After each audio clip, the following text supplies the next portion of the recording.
Well, hello, NRA.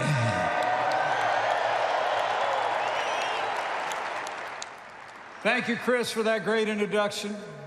Chris and I have been friends for a lot of years. I have great respect for him. But he knows the introduction I prefer is a little bit shorter. I'm a Christian, a conservative, and a Republican, in that order. And as Vice President of the United States, it's my great honor to be back home again in Indiana with so many freedom-loving Americans at the annual meeting of the National Rifle Association. Welcome to the Hoosier State. It really is great to be here with so many friends. Chris and Ollie North and Wayne LaPierre, and really with some outstanding leaders that we respect greatly and admire every day, like Governor Eric Holcomb of Indiana, Governor Matt Bevin of Kentucky, and so many distinguished members of the United States Congress, including the House Minority Whip, the courageous Steve Scalise.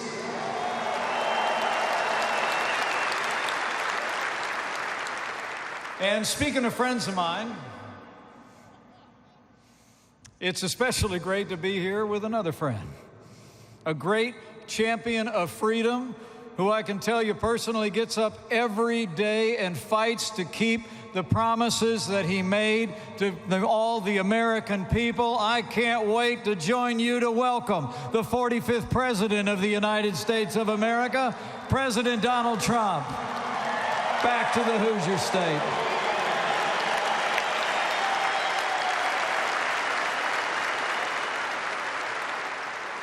You know, the President and I stand with the NRA because, like all of you, we stand for freedom.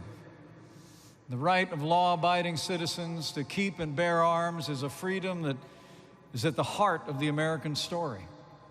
Our founders won our independence with the power of their ideas and with the powder in their muskets. Our pioneers won the West with their daring, their courage, and their Springfields, Winchesters, and Colts. Our forebears fought our nation's wars, defended our way of life with the skills they learned on the rifle range, in a deer stand, at the knee of a father, a mother, or a grandparent back home.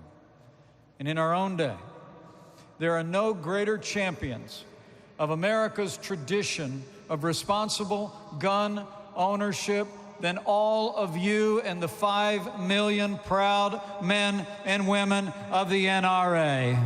Thank you for your stand.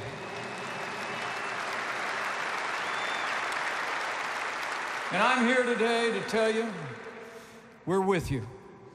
President Trump and I are with the NRA today and tomorrow and always, because the National Rifle Association stands for freedom. Nowhere is this ongoing struggle for freedom more visible every day than in the struggle to defend the Second Amendment.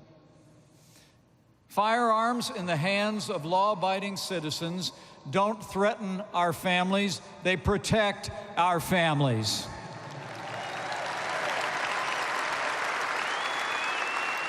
And we know that firearms in the hands of law-abiding citizens make our communities more safe, not less safe.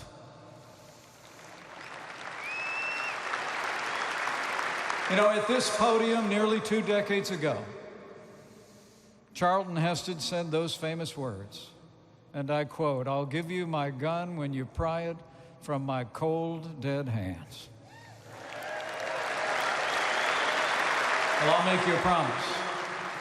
Under this president and this vice president, no one is taking your guns. Under this president and this administration, the right to keep and bear arms shall not be infringed.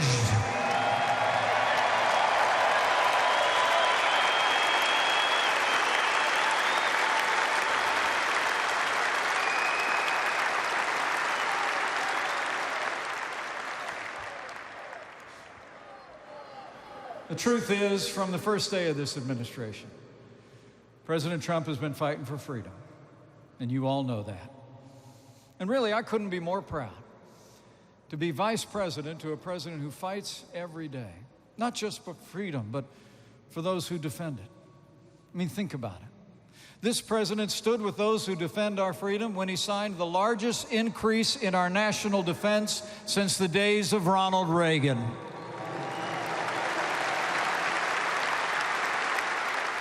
Thanks to the president's leadership, we're once again giving our soldiers, sailors, airmen, Marines, and Coast Guard the resources and the support they need to accomplish their mission and come home safe.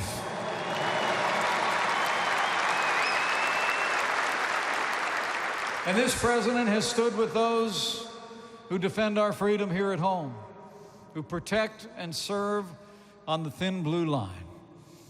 And under President Trump's leadership, we're giving all the men and women of law enforcement at every level the resources and the respect that they deserve every single day as they protect our families.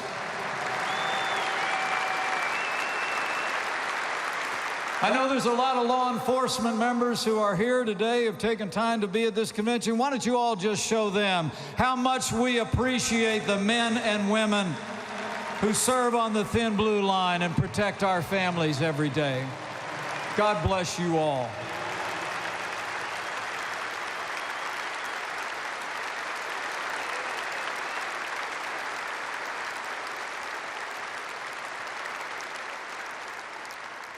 And this president has stood for freedom in the American economy as well. President Trump has already cut more federal red tape in the last 2 years than any president in American history. We've unleashed American energy, and President Trump signed the largest tax cuts and tax reform in American history. And the results are in. Businesses large and small have created 5.5 million new jobs. More Americans are working than ever before. And it was just reported this morning, the American economy grew by 3.2% in the first quarter of 2019.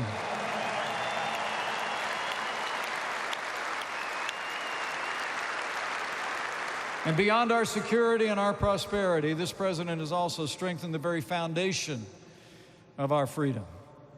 At this point, President Trump has already appointed to our federal courts more principled conservatives in the last 2 years than any president in American history. And they are all conservatives who will uphold the God-given liberties enshrined in our Constitution, like the freedom of speech, the freedom of religion, and the right to keep and bear arms.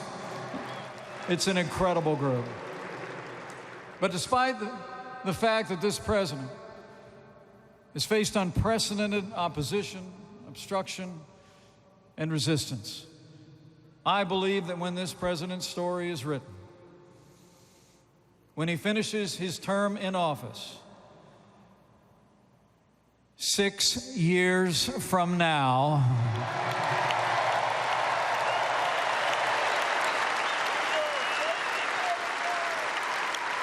I believe history will record no other president in all the modern era has done so much for so many in so little time. President Donald Trump has delivered.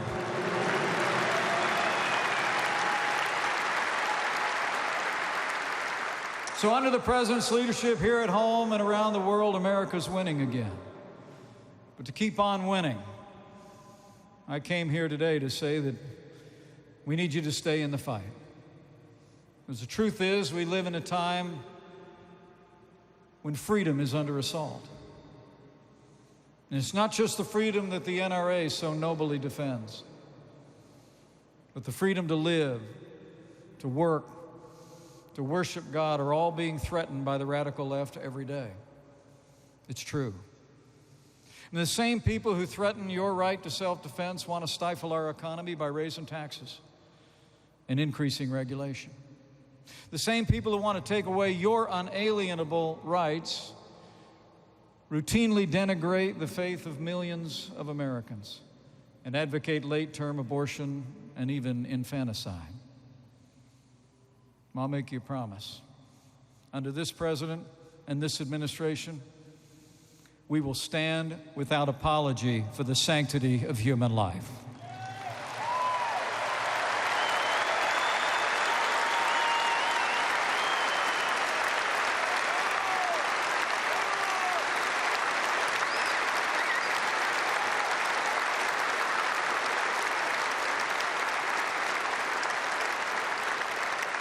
But our freedom is under assault every day in other ways.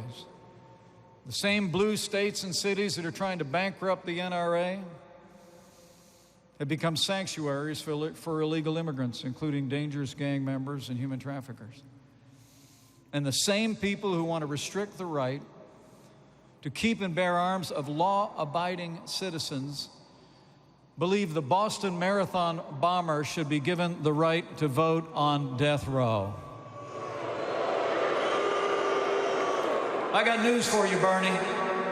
Not on our watch.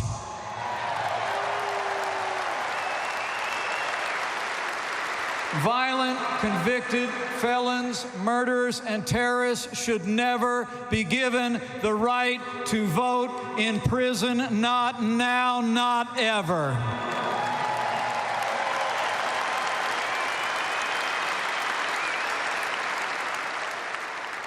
You know, I heard the other day that another vice president actually said that we're in a battle for the soul of our nation. And for once, I agree with him. But not for the reason he thinks.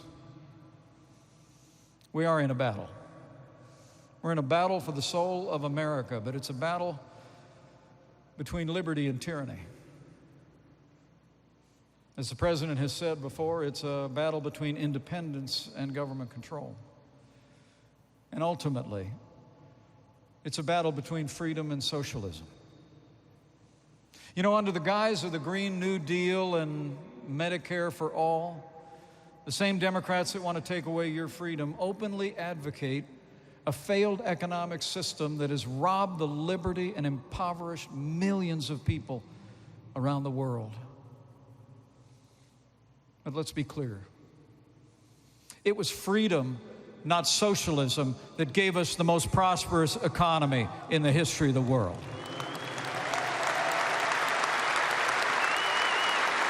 It was freedom, not socialism, that ended slavery, won 2 world wars, and stands today as a beacon of hope for all the world. It was freedom, not socialism, that's moving us beyond the prejudices of the past to create a more perfect union and extend the blessings of liberty to every American, regardless of race or creed or color. And it was freedom, not socialism, that gave us the highest quality of life, the cleanest environment, and improved the health and well-being of millions around the world. You know what Medicare for all really means is quality health care for none. And the only thing green about the so-called Green New Deal is how much green it's going to cost all of us if they ever sign it into law. You know, Margaret Thatcher probably said it best. The trouble with socialism is you eventually run out of other people's money. So I say from my heart to all of you, freedom-loving Americans gathered here, the moment America becomes a socialist country is the moment America ceases to be America. And as President Trump said in his State of the Union address, so we must say with one voice, America will never be a socialist country.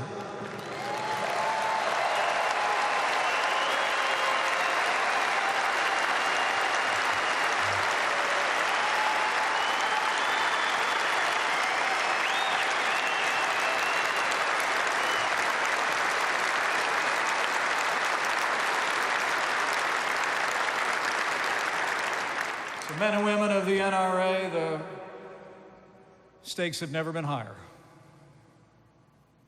The choice has never been clearer. It won't be enough just to win the next election. We've got to win the next generation. And this is our challenge. It won't be easy, but it never has been. Thomas Paine explained during the American founding that the battle for freedom is always arduous. As he said, quote, "The harder the conflict, the more glorious the triumph." And then Thomas Paine added, "What we obtain too cheap, we esteem too lightly, and that heaven knows how to put a price upon its good, and it would be strange indeed if so celestial an article as freedom should not be highly rated." It's really about freedom that we gather here today, preserving the freedom that is the heart of America.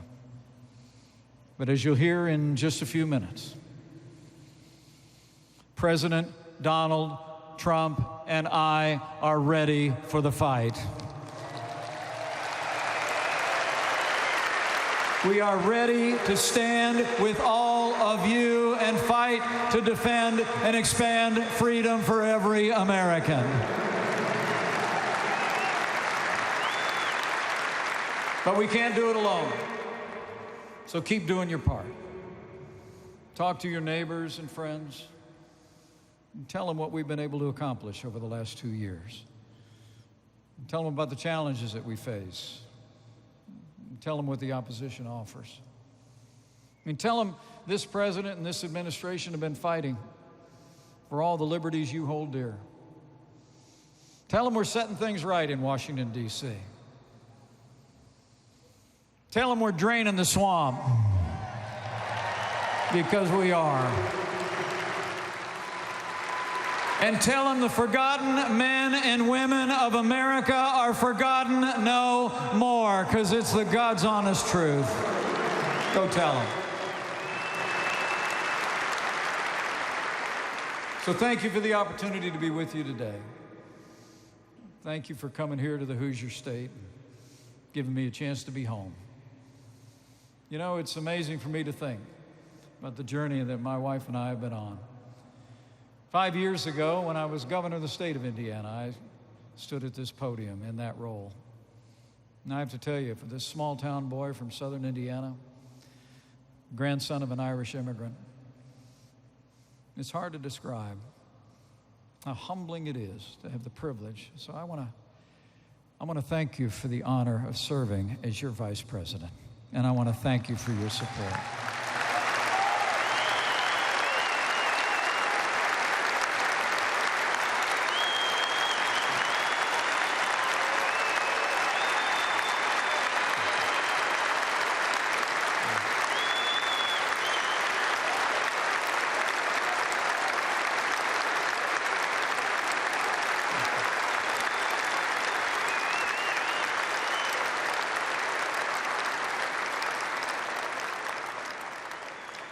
Because of your support of this president, his vice president, and this administration, I'm proud to report America's standing strong again. America's prospering again.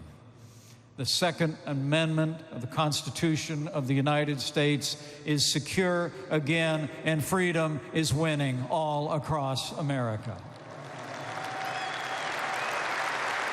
And I know we're going to keep on winning. I know we're going to keep on winning because I have faith. Faith in this president I serve alongside every day.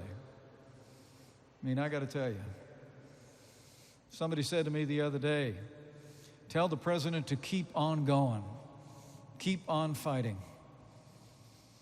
And I said to them, that's not something you got to tell him.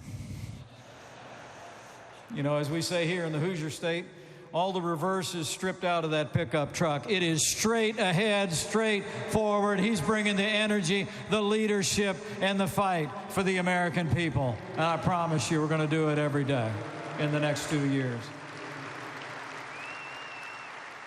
So I got faith in my friend. I got faith in conservative leaders that you've helped elect all across this country who've been standing with us for the principles and the ideals that we hold dear. And lastly, I've got faith in all of you. As I travel across this country, I see Americans every day who are standing with us, encouraging us. I meet them at grocery stores. I meet them on rope lines at airports. I meet them at rallies and in diners. And they're folks just like you and me, who always knew that we could be strong again, who knew that we could be prosperous again, who knew that we could be standing tall again, and they're standing with us every step of the way. And so for their sake, I just want to encourage all of you. Be confident as we go into the days that lie ahead in the next year and a half. So I have faith that if we hold the banner of freedom high, if we put into practice those words inscribed on the Liberty Bell to proclaim liberty throughout all the land and unto all the inhabitants thereof, those same Americans will rally to our cause again. And we'll keep on winning. A great victory for the American people. And remember, as you leave Indiana and go to your homes, and all of you that are looking on from afar, remember that when we fight for freedom, we do not fight alone. Because where the Spirit of the Lord is, there's freedom. That means freedom always wins.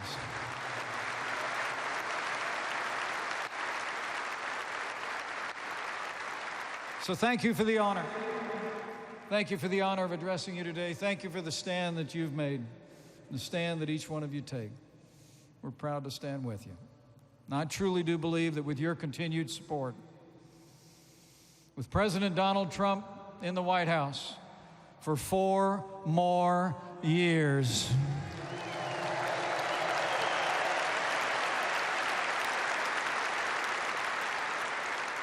with freedom-loving leaders serving at every level all across this nation, and with God's help,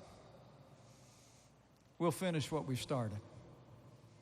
We will make America safe again. We will make America more prosperous than ever before. And as I know you'll hear in just a few minutes, we will make America great again. Thank you very much. God bless you all, and God bless America.